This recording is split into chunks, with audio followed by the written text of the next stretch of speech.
요즘 직장 내 괴롭힘, MZ세대 퇴사가 굉장히 사회적 이슈로 떠오르고 있는데요. 사실 이 세 가지 요건이 필요 없는 경우 또한 있어요.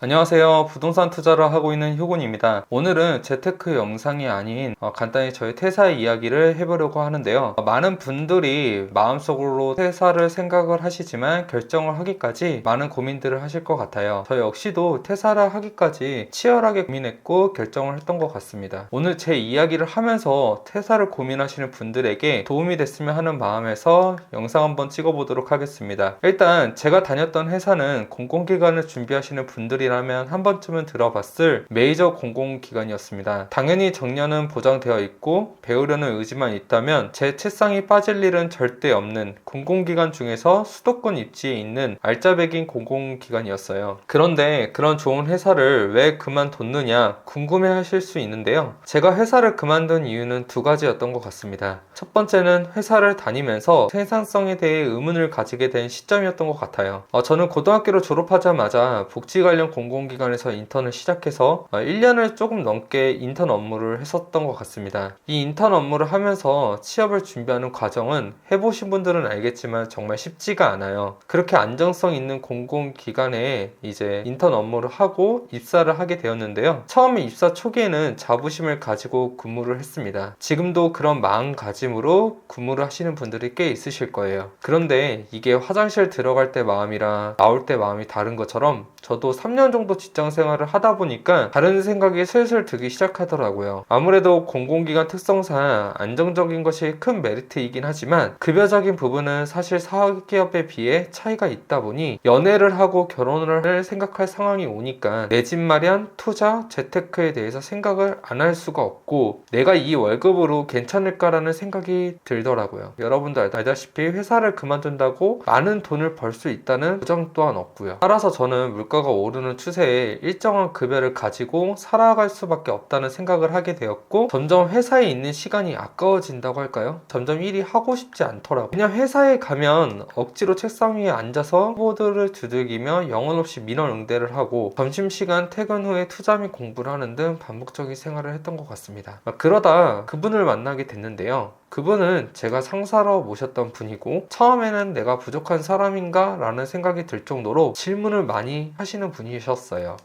업무적으로 더 알려주시려고 하시나 보다 라고 생각이 들다가도 자리에 돌아와 생각을 하면 이게 뭐지? 라는 생각과 함께 반성을 하다 의문으로 빠진 적도 많고 정중하게 사람을 지치게 하는 스타일이신 분이더라고요. 그래서 처음에는 주눅이 많이 들어 웅크려 있었고 점점 목소리에 힘이 나지가 않았습니다. 제가 그렇게 쭈뼛쭈뼛한 사람은 아닌데 업무적으로 보고 가는 것이 부담이 되고 힘이 많이 들었습니다.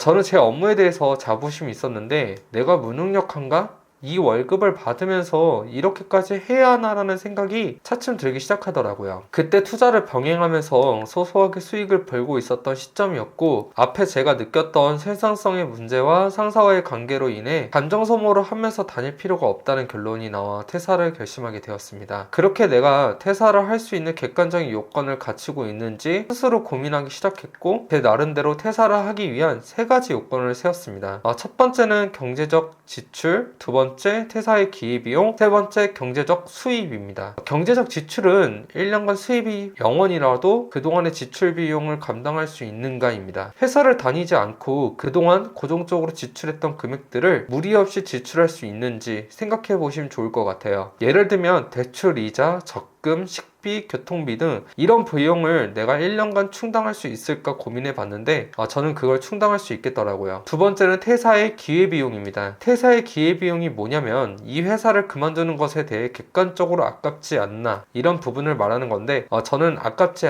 않았습니다. 공공기관 같은 경우는 직급 및 직렬이 나뉘어져 있는데 제가 속한 직렬은 승진과 연봉의 상한선이 한정되어 있었고 물론 입사를 할 때부터 이는 아는 내용이라 상관은 없었지만 퇴사를 고려할 때는 이 부분은 객관적으로 평가해 볼 요소라고 저는 생각을 하고 있습니다. 따라서 이 회사를 그만두더라도 지금 조건의 직장은 다시 들어갈 수 있을 거란 자신감이 있었기 때문에 퇴사를 결심할 수 있었습니다. 세 번째는 퇴사 후 경제적 수입입니다. 1년간 나의 고정 지출도 알았고 재취업을 고려해도 회사가 아깝지 않은 건 알았는데, 그렇다고 수입이 영원인 건 너무 싫고 통장에서 돈이 빠져나가면 억지로 일을 알아보게 되더라고요. 그래서 퇴사를 하고 조금씩 수익을 낼 수 있는 파이프라인을 만들어 놓으면 좋겠다는 생각을 했습니다. 여기서 여러분들 한 가지 알아주셨으면 하는 게 있어요. 퇴사는 현실적이고 주관적인 문제이기 때문에 평소 본인의 지출 규모에 따라 각자 기준을 잡아보시는 게 가장 좋다고 생각이 듭니다. 저도 고등학교를 졸업하고 회사 생활을 했는데 돈을 생각보다 많이 모으진 못했습니다. 회사 생활을 본격적으로 하게 되고 주식과 부동산 투자를 병행을 하면서 그 소중한 돈을 모을 수 있었습니다. 그런데 여러분, 사실 이 세 가지 요건이 필요 없는 경우 또한 있어요. 바로 그냥 빨리 나오고 다시 시작하는 겁니다. 요즘 직장 내 괴롭힘, MZ세대 퇴사가 굉장히 사회적 이슈로 떠오르고 있는데요. 저는 심하게 당한 것도 아니고 정말 덜 매운맛 정도였거든요. 그래도 이게 사람을 참 힘들게 만들긴 해요. 사람이랑 싸워도 사실 손해를 더 보지 득이 되는 건 없거든요. 감정적으로 더 지치고 피로감만 쌓여 무기력한 상태가 될 수도 있습니다. 본인 스스로 퇴사 고민 자체를 괴로워하시는 분들도 있으실 텐데, 남들이 다 참는데 내가 나약해서 그런 거 아닌가? 이걸 못 견디는 게 내가 이상한가? 하고요.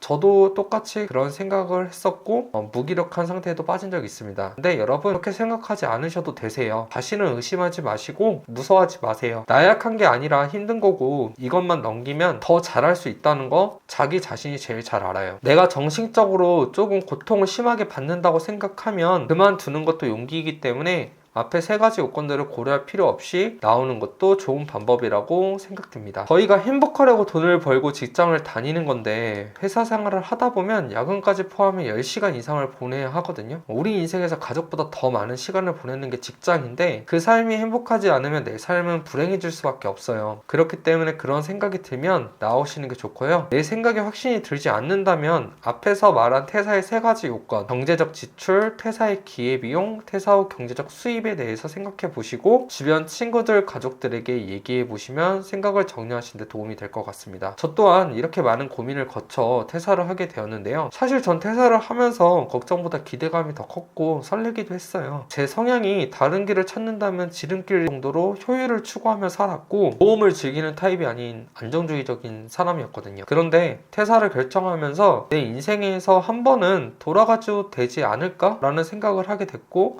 도전이란 단어를 아예 잊고 살았는데 새로운 것을 도전해보는 것도 좋은 계기가 될 것 같고, 지금이 아니면 안 될 것 같다는 생각이 강하게 들었습니다. 그래서 첫 번째 도전으로 유튜브도 시작했고요. 이것 말고도 새롭게 시작하는 일들을 계획하고 있기 때문에 앞에서 영상처럼 돈 벌 수 있는 내용과 인터뷰를 통해 알짜배기 정보도 드리고 제가 어떻게 성장하는지 여러분들과 함께 공유하고 싶습니다. 이 영상은 직장 내 괴롭힘, MZ세대 퇴사가 이슈이기도 하고 그런 부분들에서 사회적 이슈인 부분들을 제 퇴사설과 함께 이야기해드리면 좋을 것 같아서 영상을 남겼고요. 우선 결론적으로 말씀드리면 저는 퇴사 후에 지금 당장의 후회는 없습니다. 영상 재밌게 봐주셨다면 정말 감사하고요. 다음 영상 또한 재밌게 봐주셨으면 감사하겠습니다. 다음 영상에서 찾아뵙겠습니다. 감사합니다.